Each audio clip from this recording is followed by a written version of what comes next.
Bien-aimés dans le Seigneur, je vous salue tous au nom de notre Seigneur Jésus-Christ. Nous rendons grâce à Dieu pour cette année 2018 qui s'achève. Nous disons merci à Dieu pour toutes choses. Mon exhortation ce soir est sur la présence de Dieu. Bien-aimés, la présence de Dieu est très importante. Quand nous recevons Jésus-Christ comme notre Seigneur et Sauveur, le grand Dieu, le Dieu Tout-Puissant, vient et habite en nous par le Saint-Esprit.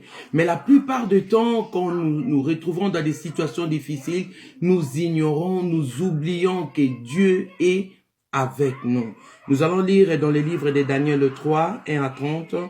Ici, il s'agit de 3 jeunes gens, Shadrach, Meshach et Abed-Nego, qui étaient juifs et qui étaient en captivité à Babylone.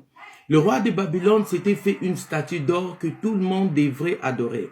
La personne qui refusait d'adorer la statue devait être jetée dans la fournaise ardente. Alors ces 3 jeunes gens ont dit non, ils vont pas adorer la statue d'or. Aujourd'hui, l'adoration de la statue d'or nous est imposée d'une autre façon. Nous sommes plus préoccupés par autre chose que de Dieu. Nous sommes plus préoccupés par les choses de ce monde. Nous adorons plus la créature au lieu d'adorer le Créateur qui est béni éternellement. Nous pensons plus à autre chose au lieu de savoir que nous avons un Dieu. Quand les choses ne vont pas, nous oublions que Dieu est là avec nous. La présence de Dieu. Ces 3 jeunes gens ont dit non. Ils vont pas adorer la statue. Alors, ils ont été jetés dans la fournaise ardente. Et puis, la fournaise a été chauffée 7 fois plus que d'ordinaire. Je vais lire le verset 24. La Bible dit ceci. Le roi Nebuchadnezzar fut effrayé et s'éleva précipitamment. Il prit la parole et dit à ses conseillers, « N'avons-nous pas jeté au milieu de feu 3 hommes liés ?»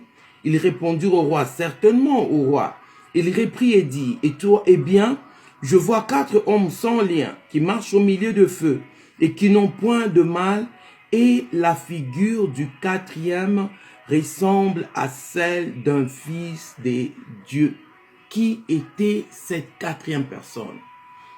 Dans les livres de Genèse, la Bible dit qu'il était la postérité de la femme. C'est lui qui devait écraser la tête du serpent. Dans les livres d'Exode, il est l'agneau de Dieu qui a été immolé. L'agneau de Dieu. L'agneau de Dieu qui a été immolé. Il a versé son sang. La Bible dit que nous avons la victoire par le sang de l'agneau, selon qu'il est écrit que nous avons vaincu à cause du sang de l'agneau et à cause de la parole de notre témoignage. Par la croix de Jésus, nous avons la victoire. Selon qu'il est écrit, maudit quiconque est pendu au bois. Il s'est fait malédiction pour que toi tu sois une bénédiction. Par ses meurtrissures, tu es guéri. Du riche qu'il était, il s'est fait pauvre pour que toi tu sois riche. C'est-à-dire l'agneau immolé, l'agneau de Dieu. C'était lui la 4e personne. Qui était la 4e personne? Il était le Fils de Dieu. Il était le Fils de l'homme, le Messie. C'est lui qui devait venir. C'est lui qui vint. Il était le roi de rois, le Seigneur de toute la terre. Qui était cette 4e personne? C'était lui le Dieu des miracles. C'était lui le Dieu qui guérit, le Dieu qui délivre, le Dieu qui sauve, le Dieu qui a la solution à ton problème. Qui était cette 4e personne? Qui était cette 4e personne?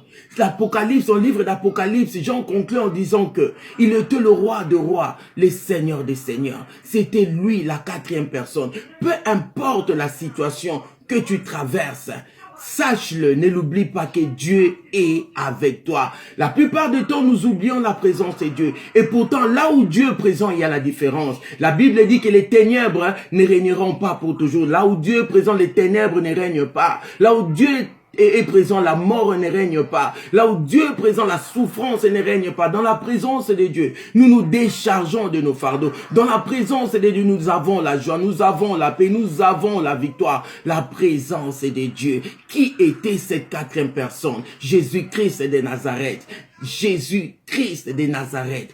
Qui était cette 4e personne? Son nom est Jésus. Le nom qui est au-dessus de tous les noms. Le nom qui est au-dessus de tout. La Bible dit que Dieu lui avait donné le nom qui est au-dessus de tous les noms. Afin qu'au nom de Jésus-Christ, tout genou fléchisse dans les cieux, sur la terre et sous la terre. Et que toute langue confesse que Jésus-Christ est Seigneur. La présence de Dieu Nous disons merci à Dieu pour 2018, mais pour cette année 2019 qui commence cette année, sache qu'il y a un Dieu avec toi. La Bible dit encore que quand tu marcheras dans les eaux ne vont rien te faire. Et si tu traverses le feu n'aura aucun pouvoir sur toi. La présence, car lui-même, ton Dieu, là, sera avec toi.